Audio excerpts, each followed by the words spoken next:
हम जरा independent opinion लेना चाहेंगे। इस तरह somebody who was there at that time, क्योंकि ये बात कोई 10-11 साल पुरानी हो रही है, रहनुमा मुस्लिम लीग नून अज़मा बुखारी हमारे साथ हैं और इनसे हम बात भी। अज़मा, बहुत बहुत शुक्रिया आपने हमें ज्वाइन किया है। सिंथिया रिची के इल्ज़ामात सिर्फ पीपल्स पार्टी के लिए ही परेशान को नहीं, हम सब के लिए बहुत ही क्वेश्चन मार्क्स उठ गए हैं। आप तो उस दौर में खुद पीपल्स पार्टी का हिस्सा थी, हेंस हम आपसे ये सवाल करना चाह रहे हैं, ख़वातीन की जानिब पार्टी क़यादत का रवैया कैसा पाया आपने उस वक्त? बहुत शुक्रिया। पहले तो मैं समझती हूँ कि इन मोहतरमा का जो भी इल्ज़ामात इन्होंने लगाए हैं, जिस तरह की फाउल लैंग्वेज वो इस्तेमाल कर रही हैं, मुझे उसका हक़ाइक़ से दूर दूर तक कोई जो है वो वास्ता नज़र नहीं आता। पहले ये है कि ये बड़ी अचंभे की बात है कि सिंथिया जैसी खातून जो है वो मोहतरमा बेनज़ीर भुट्टो के ऊपर भी वो बहुत फाउल लैंग्वेज इस्तेमाल कर चुकी हैं। और उसके बाद अब उन्होंने ये एक नया जो वो किया है, मैं समझती हूँ, मैंने रहमान मलिक साहब को, यूसुफ रज़ा गिलानी साहब और मखदूम अंकल को, तो उनको तो मैं अंकल भी कहा करती थी।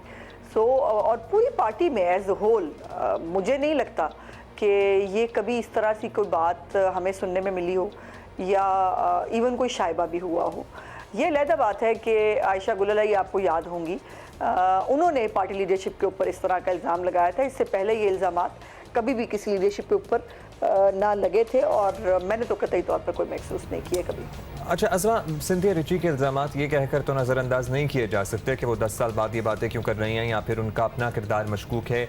इनकी तफ्तीश तो बहरहाल होनी चाहिए क्योंकि बड़े संगीन नौयत के ये इल्ज़ामात हैं। आप क्या कहेंगी, मुत्तफ़िक़ हैं इस बात से? मुझे एक मुनज़्ज़म मैं समझती हूँ कि एक मूव लगती है। ये खाली सिंथिया इसके अंदर नहीं है, उनको बाकायदा तौर पर मैं समझती हूँ कि इस वक्त क्यों कहा गया ये करने के लिए, अगर किसी ने कहा है तो यकीनन इसकी तफ्तीश होनी चाहिए। बहुत हीनियस बात है ये। और उसके साथ साथ मैं समझती हूँ कि आयशा गुललाई जो है उसको भी, अगर अब बात हो ही रही है तो आयशा गुललाई के जो है उनके इल्ज़ामात को भी किसी ने तवज्जो नहीं दी थी और उसके ऊपर भी किसी ने बात नहीं की। आज वो बेचारी ख़ुद किसी गोशाए गुमनामी में जा चुकी हैं। तो अव्वल तो औरत नहीं करती है हौसला ये बात करने की, अगर सच हो तो। और ये तो अमरीकी खातून है, इनके कल्चर में तो और बहुत सारी चीज़ें जायज़ हैं, लेकिन अगर कोई खातून ये जुर्रत करे, ये सिर्फ सियासतदानों की बात नहीं कर रही मैं, एज ए होल भी सोसाइटी के अंदर भी अव्वल तो खातून इस तरह की बात कर नहीं पाती, फॉर वन रीज़न और द अदर, मुझे नहीं मालूम। लेकिन अगर वो कोई करे तो फिर एज ए सोसाइटी हमें उसके साथ खड़े होना चाहिए। और मैं इसलिए समझती हूँ कि सिंथिया की इस बात के साथ साथ हमें आयशा गुललाई जो है उसकी जो बात उसने की थी उसके ऊपर भी बात करनी चाहिए। बिल्कुल, सबकी होनी चाहिए। बिल्कुल वी एग्री विद यू, क्योंकि इल्ज़ाम अगर कोई लगा रहा है तो एक blanket denial is not the way to go about it.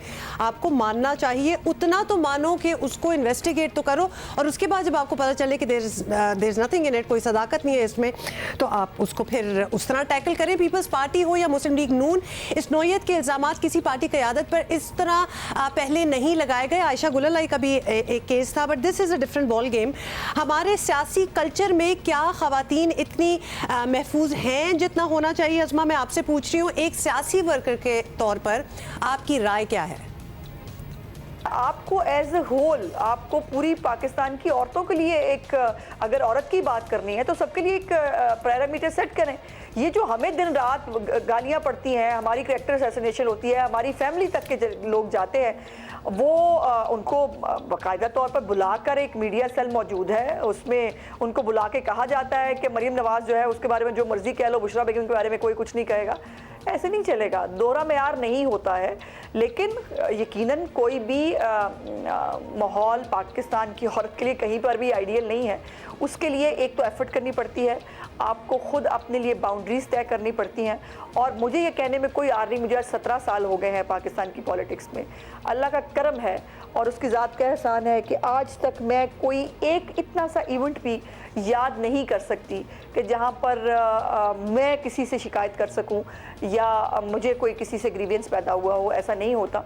और अपने लिए ख़ुद भी ख़वातीन को कुछ एटमॉस्फेयर्स, कुछ नॉर्म्स बनाने की ज़रूरत होती है और वो नॉर्म्स जो हैं उसके अंदर रहकर यकीनन, चूँकि आपका लिहाज कोई नहीं करेगा, आपको अपने लिए खुद एफर्ट भी करनी है, कोशिश भी करनी है और लड़ाई भी करनी है। चलें, आपकी अज़मा, इस बात in से fact, बिल्कुल। बहुत एनकरेजमेंट मिली होगी उन खवातीन को जो कि पॉलिटिक्स में आना चाह रही हैं आप या आ अपने रही हैं। पैरामीटर्स की बात करनी थी अज़मा, बहुत बहुत शुक्रिया हमसे बात करने का। I'll go a step forward and से कि आप अपनी इंस्टिंक्ट को भी काउंट करें इसमें, क्योंकि आपकी खवातीन की एक इंस्टिंक्ट भी बता देती है कि क्या सही है, क्या गलत है, क्या हो सकता है, तो उसको जरूर 100% काउंट किया और करें। अज़मा को हमने इसलिए लाइन पे लिया था, हमारे साथ मौजूद थी क्योंकि अज़मा अभी तो चूंकि PMLN का हिस्सा है, लेकिन उस वक्त ये पीपल्स पार्टी की बड़ी मुतहर्रिक कारकुन वर्कर थी और बड़ा पेश थी, इसलिए हम सियासी कल्चर जानना चाहते थे पार्टी के अंदर और खवातीन के दूसरा, साथ ये रवैया। पार्टी बेनज़ीर भुट्टो की पार्टी है। बिलावल भुट्टो अब इसको चला रहे हैं, जो कि अपने आप को खुद फेमिनिस्ट कहते हैं, तो बिलावल के ऊपर ये बहुत बड़ी रिस्पॉन्सिबिलिटी है कि ये सारी जो बातें हो रही हैं सिंथिया रिची के हवाले से एलिगेशंस हैं,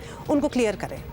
सो yeah this needs to be done. जाहिर है कि इसलिए भी इनको क्लियर करना जरूरी है क्योंकि बड़े संगीन नौयत के इल्जामात मोहतरमा बेनज़ीर भुट्टो पर भी लगाए गए हैं, वो भी इसी के साथ क्लियर होने चाहिए।